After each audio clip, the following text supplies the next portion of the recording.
This is Tim and Keisha Coghill. I did their wedding, and they want to say a couple of words. We're going to miss you guys. Back up a little bit. Back up just a little bit. Just a little bit. Okay. Okay, we can see you good now. Okay, go ahead. It's all about you. We just want to say that LaShawna did a beautiful job organizing our wedding. And I've been waiting a long time to see you, Maurice. Been waiting almost a year now.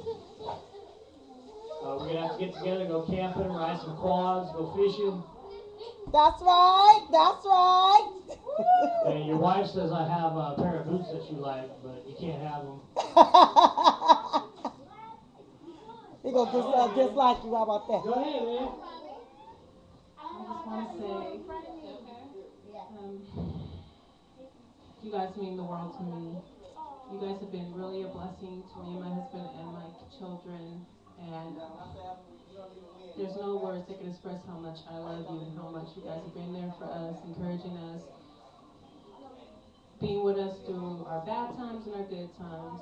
So I just want to say thank you for everything. And we're looking forward to meeting you, Maurice, very, very soon. We got a lot of planning to do, a lot of trips. I just can't wait. Love you.